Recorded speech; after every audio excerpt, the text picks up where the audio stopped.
Hello and welcome to another philosophy video. In this video, I am going to give you a very quick tutorial on truth tables, how to construct truth tables. A truth table is a mathematical table that logicians use to determine the validity of arguments. In one of my previous videos, I explained how to use the three-Venn diagram technique to determine the validity of syllogisms. One problem is that very often arguments do not come in the form of a syllogism. And so it is a limitation for the three-Venn diagram technique. So another technique is to use truth tables. In order to understand truth tables, we have to understand the logical symbols. A quick review of the symbols. We have the conjunction. For the conjunction, we use the symbol, the plus sign.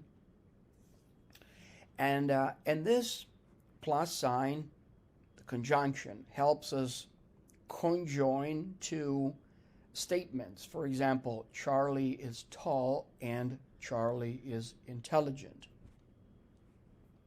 In a conjunction, the two sentences are conjuncts. The rule for the conjunction is that the truth value of the compound statement. What do I mean by compound statement? If I say Charlie is tall and Charlie is intelligent, that's a compound statement composed of two statements. Now, that statement, the compound statement, has a truth value, either true or false. And the truth or falsity of that compound statement depends on the truth or falsity of each individual statement, each simple statement. So, when both statements are true, then the truth value of the compound statement is true, as you can see from this table.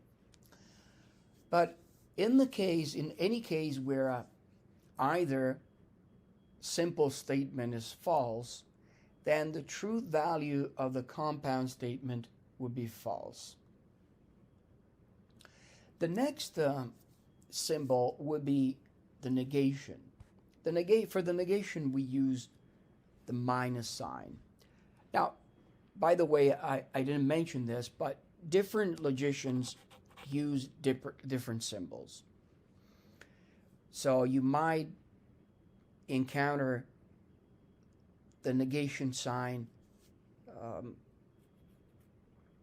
different from the minus sign. I use the minus sign because it's the one that, in my view, makes more sense. So the negation is the not, okay? And you could say it is not the case that something, or it is false that something, or it is not true that something. And typically we place the minus sign before a statement in order to negate it. So the rule for the negation is that any statement that is negated, any statement assumes the opposite truth value. So if P is true, not P must be false. And if P is false, not P must be true. That's very simple. The next symbol is the disjunction. Again, the disjunction can be represented by different symbols depending on the logician. I use personally the lowercase v. So a disjunction implies either or. For example, Either she wears contact lenses or she wears glasses. The rule for the disjunction is that it is the compound, a compound statement. For example, the one that I just said, that she wears, either she wears contact lenses or she wears glasses. That will be the compound statement. So the truth value of the compound statement depends on the truth value of each individual statement, as I explained. So if both statements are true, then the truth value of the compound is true. And if either one is false, still the truth value of the compound statement is true. So the only combination that makes the compound statement false is that each individual statement is false. The next one is the conditional statement, and the symbol that I personally use is the horseshoe or the lazy U. Some logicians use an arrow or other symbols. I use this one. An example of a conditional statement is, if I graduate, then I will get a job. Now, the first part of the statement before the comma is known as the antecedent part of the statement. And what comes after the word then is the consequent. So the rule says that if the antecedent is true and the consequent is false, then the truth value of the compound statement is false. That's the only combination that makes the compound false. Any other combination makes it true. The last one is the material equivalence, if and only if. And the symbol that is used typically is the 3-bar symbol. Again, different logicians might use different symbols. Now, the rule for the material equivalence is that the truth value of a compound statement is true if and only if both individual statements are true, or both individual statements are false. So in other words, if the individual statements have the same truth values, then the compound statement is true. If they have different truth values, the compound statement is going to be false. Okay, now with this under our belts, let's go over the construction of truth tables. Let's start with a very simple argument. The way you proceed is, let's take this argument that has 3 statements, 2 premises and a conclusion. Premise 1, if it rains, my car is wet. Premise 2, my car is wet. Conclusion, therefore, it rains. The way to proceed is to write the statements or the premises and the conclusion horizontally. So as you can see here, I divided premise 1, premise 2, and the conclusion premise 3. The 3 dots indicates that it's conclusion. Therefore. Now, notice that premise 1 is a conditional statement. So, if it rains is the antecedent statement that I chose to represent by the letter R, the capital letter R. And the consequent, my car is wet, I'm going to use the letter W. Okay? Now, the other statements, as you can see, they are just the same. my car is wet for premise 2, and conclusion, it rains. Okay. So we can symbolize premise 1 by saying R if then W. Premise 2, my car is wet, simply with W. And the conclusion, it rains, with the letter R. Okay. So the next step is to outline, or rather write out all the truth values, all the possible combinations. What do I mean by combinations? Remember that each statement can be either true or false. So, for example, the statement R can be true or false. And so can the symbol W, true or false. Now, if I write down true and false underneath the R and true and false underneath W, those 4 truth values do not satisfy all the possible combinations.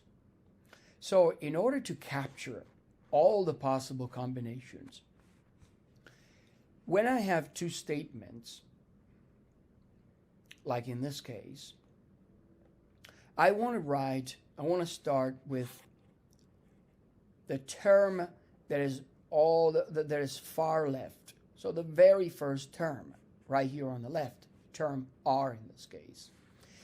And I want to write at least 4 rows.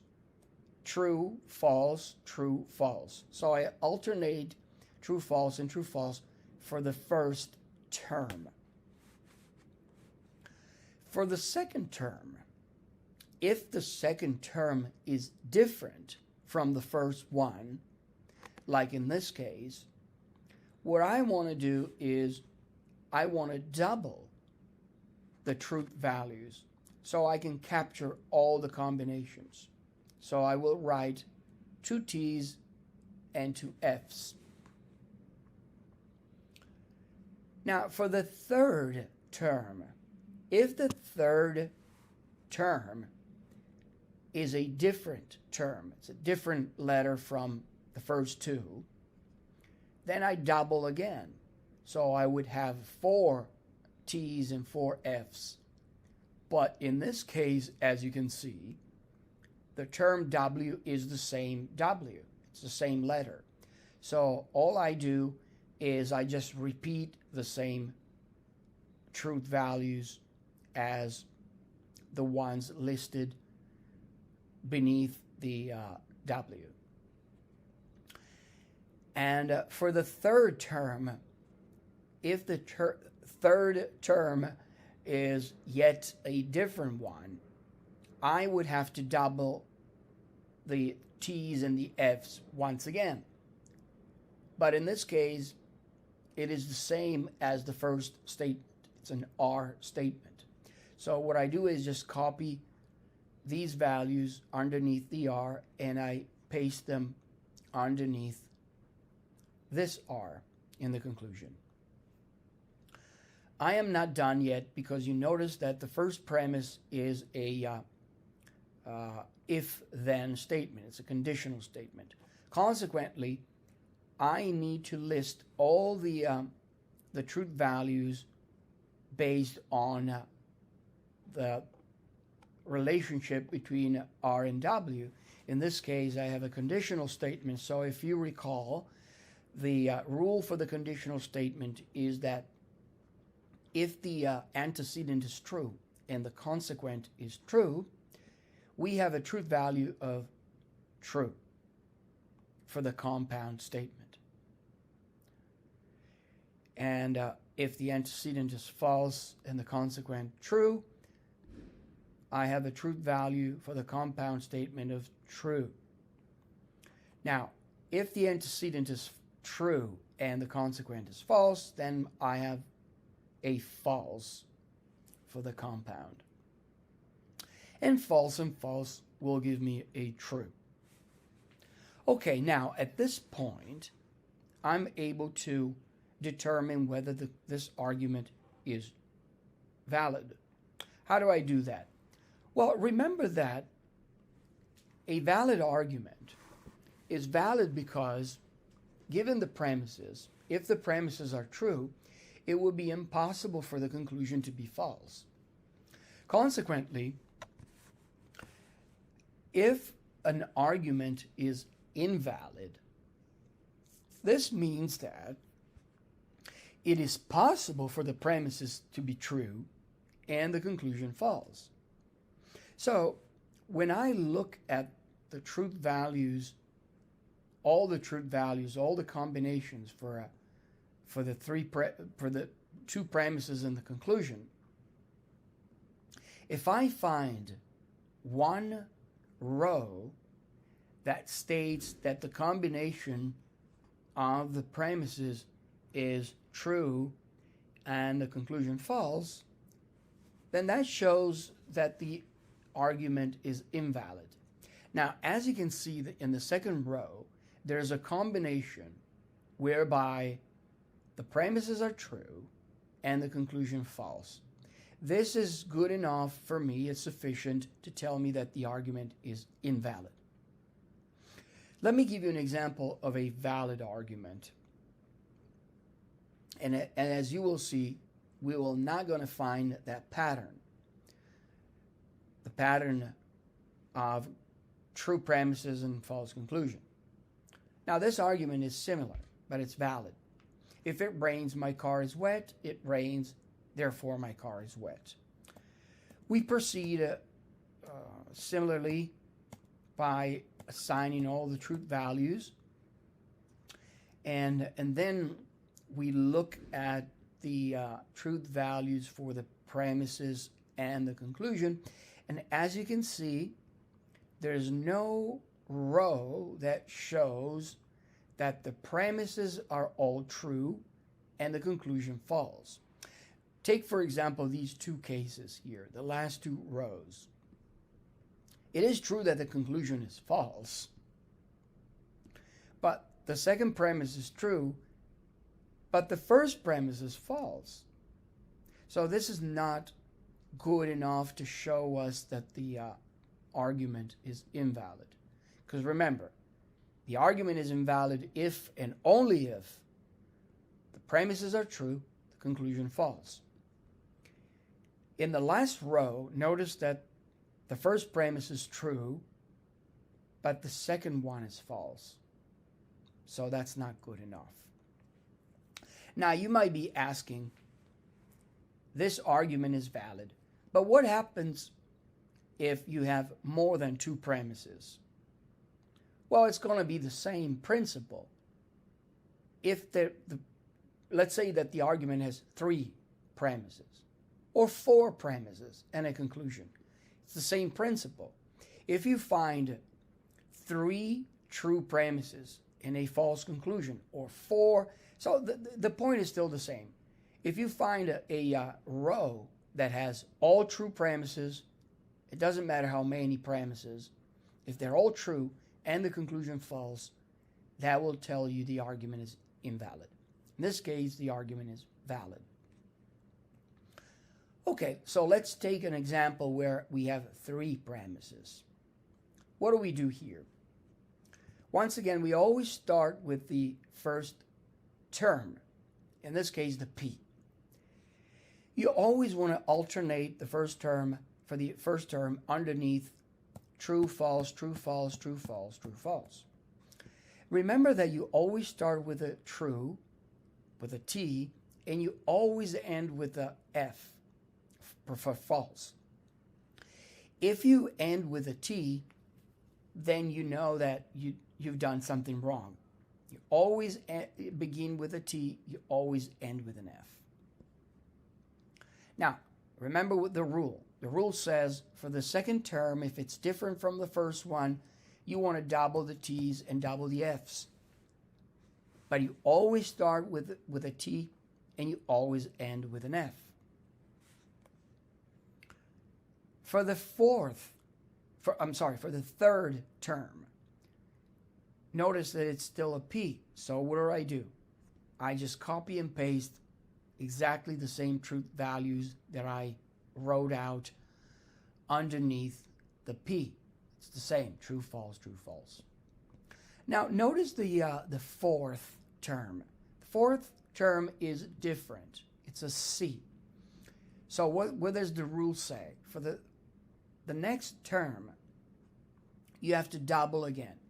Since for the second term we have 2 T's and 2 F's, now for the third one, I want to double again.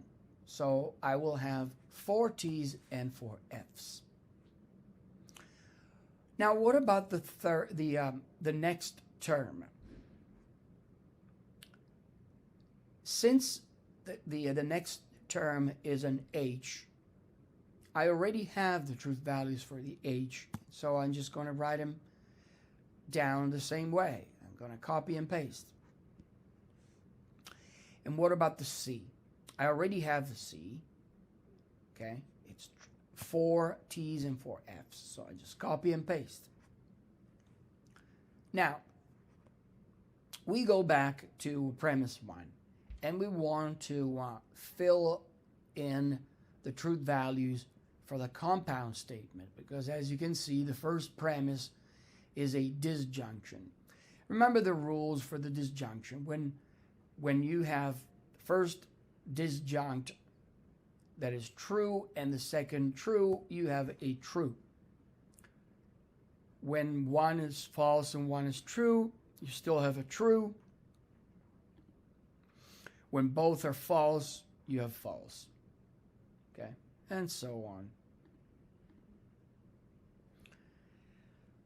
Now, for the second premise, we have a conditional statement. So remember the rule that it's always true. The compound statement is always true unless the first term, like in this case, is so the conditional, in the conditional statement, the antecedent is true and the consequent false, then that will give you the truth value for the compound as false. Now, the last thing that I want to do is to fill in the truth values for the negation of C, and that will be the opposite truth values. As you can see, if this is true, we turn it into false, and if it's false, we turn it into true. Okay, now we can focus on the truth values for the premises. At this point, you can, if you do this on paper, I would recommend either you erase all these truth values here because they're useless now. You don't need them anymore. You just focus on the truth values underneath the connective, the symbol, and the connectives underneath the negation, which is the other symbol. Once you do that, you have to, at this point, we have to see if there's a combination where the premises are true and the conclusion false. And that is the very first row. We have all true premises and a false conclusion, which tells us that the argument is invalid. Okay, let's look at another example. This is a similar example, but we don't have the negation in the conclusion.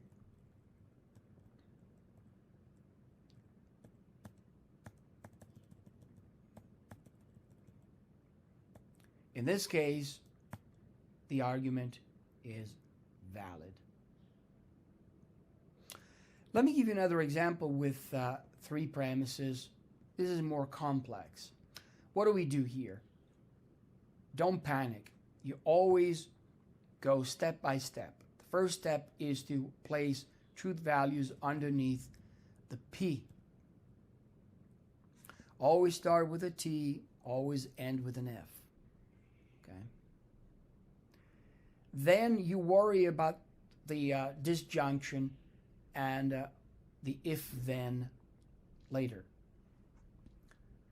But remember that the first disjunct of premise 1 is P, and the second disjunct is a conditional statement. Okay? But we're going to get there. At this point, you want to fill in the truth values underneath the second term R, and by the rule that I explained, you have to double the truth values. Always start with a T, always end with an F. The third term is yet different from the first two, so we double again, and we have 4 T's and 4 F's. Always start with a T, always end with an F. The fourth one is yet a different one. We have H. So what do? We double again. So we're going to have 8 T's and 8 F's. For P,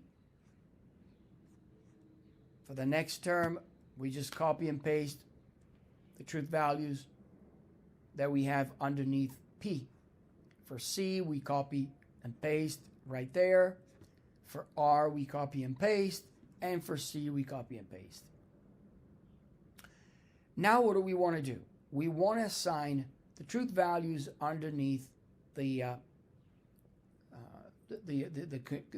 conditional statement. Why? Because before I can find the truth value of premise 1, remember, premise 1 is a disjunction, either P or everything that is in the parentheses. But first I have to find the truth value of the conditional statement in the parentheses. And I'm going to apply the rules, remember, that if the antecedent is true and the consequent is false, the truth value of the compound statement is false, any other combination is true. Okay, now here's the tricky part. As I explained, maybe at this point in a complex argument like this, you want to eliminate, you want to erase the truth values underneath the R and underneath the C, so you can focus on the truth values underneath P and the ones underneath the if-then sign. Now, because it's a disjunction, remember the rules. It is true if both disjuncts are true or if either one is false. Falsity is given only, like in this case, when P is false, and if R, then C is false. Okay, so we have a false. Okay, so you fill in all there. Now, the next one is the second premise. Notice that the second premise has an antecedent, which is H, and the consequent is a conjunction between P and C. So you want to find the truth values of the conjunction in the parentheses first. Remember that the rules for the conjunction is that if the first conjunct is true and the second is true, you have a truth value of true for a truth for the compound statement. But if either one is false, then you're going to have false. And then at this point, you apply the rules for the material equivalence. Remember, the material equivalence says that the truth value for the compound statement is true if and only if both antecedent and consequent have the same truth values. If they are different, then you're going to have false. Perfect. Now, for R, it's very simple because we just flip over the truth values. At this point, we have to focus, as you can see, on these columns, premises and conclusion. And if you see the penultimate and the last row show that the premises are all true and the conclusion false.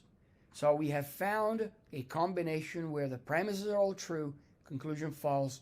This tells us that the argument is invalid. End of the story. Not a matter of opinion. So this is a very simple technique.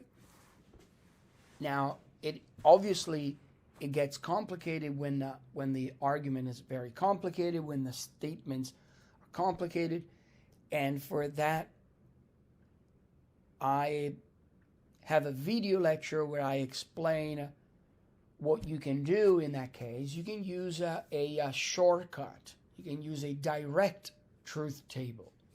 Watch my video on the direct truth table. This is the end of this lecture for now. Thank you very much. I hope you enjoyed it. I hope this was useful and helpful for you. And I'll see you in the next lecture.